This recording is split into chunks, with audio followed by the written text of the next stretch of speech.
Congrats lang. 1991, narito ang puso ko. Yes. Kami muna nagsama. And then, pangalawa namin ang 1995, patayin sa sindak si Barbara. And then ito, 2024, ang Espantajo. Before, natanongin mo ko sa before. Before, terror si Derek Chito. Parang talagang maninervous ka. May tension exercise. Ganyan. Consistent naman, di ba?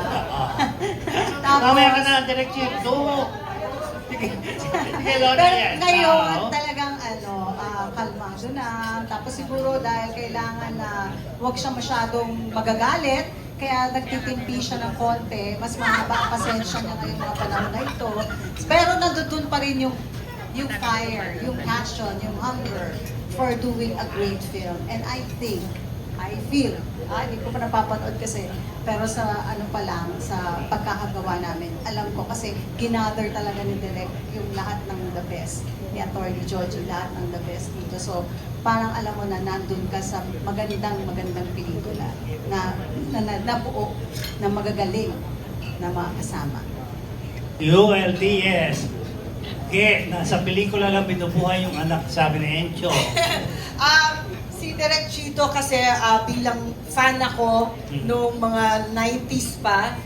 Napanood ko na yung pelikula niya nung ang pangalan pa niya ay si Sixto Caico. Hindi niyo siguro alam yun, di ba, Direk? Yes, tribute mo ito, Direk Chito. Yes. So, nung nabigyan ako ng chance na mag-bit player sa pelikulang Laro sa Baga, directed by Chito Ronyo, sabi ko, yes, oo, nandun ako. Bukod sa kikita ko, racket yun eh. Yes. Magdidirect pa ako ni Chito Ronyo. So, totoo nga ang mga chika. Talagang kailangan on your toes. Pag lumampas ka sa yung mark, naku Diyos ko, makakarinig ka na sana hindi ka na lang nabuhay. Parang gano'n. O kaya lupa, lawunin mo ako. Ganun. Pero syempre, ginalingan ko. Kasi theater arts student ako, dapat magaling ako. So hindi naman ako naputukan nun. Tapos hindi na kami naulit. Pero dun sa pagkakataon na yon, si Cherry Pie Picache, pinagtapat niya kay Direk Chito. Sabi niya, Direk, yan si Eugene Domingo, takot sa'yo yan. So anong sabi ni Direk Chito? Ba't siya matatakot? Sikat pa siya. Sabi! Yun ay noong 1990. Tama naman. Tapos, biglang sumikat si Eugen. Yes. Nakita kami ulit sa ABS. Direk, hindi na ako natatakot sa'yo. Tsaka sikat na rin ako ngayon. Pero hindi pa rin niya ako kinuha. So after nun, nagkaroon kami ng magandang bonding sa Italy. So mas naunang naging friends kami bago kami naging magkatrabaho ulit. So sinasabi ko na sa inyo, kung nakakatakot man, sinasabi nila na direktor si Direk Chito, but as a friend, as parang ganyan, yung kachika mo, he's very generous, especially with all the information he can give you.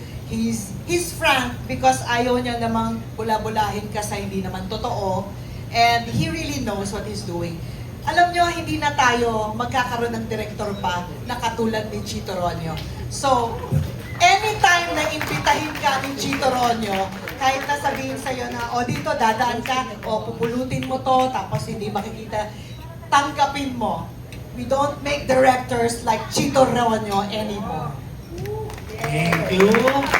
Pero, okay, Huwag na ibahin ng topic Hindi, ito na. Ibahin mo na June. Kandali mo, hindi pa tapos eh. Palitan ko yung kulay ng sombrero mo. Ano yung role mo pala? Ano yung ginawa mo rito sa Espantajo? Bago yung Simon, sige. Sige, Ikaw. Attorney Georgie invited me to join the project. Kahit na ang mismong entry ko talaga for MMFF ay yung pelikula ni Vice, which is And the Breadwinner Is. But attorney said, I want you to join this very special project with a very special role. At yun na nga. Nakakatakot. Malalaman natin ang dahilan ng lahat-lahat dahil sa character ni Georgia. Yun yung binigay niya sa akin. Sabi ko, attorney, yes. Yes, I will do that. I love to do that. And with, kasama dun sa aking section ay si Sir Tommy Abuel. So, bibigay ko na sa kanya ang mic. Gusto mo ba? Mamaya na, magtatandyan ka na. Relax ka lang dyan, okay? Okay. So, bibigay. Sikat ka na ba? Sikat na ba ako? Parang okay naman ako sa love life ko. Kasi yung mga bagay ano, para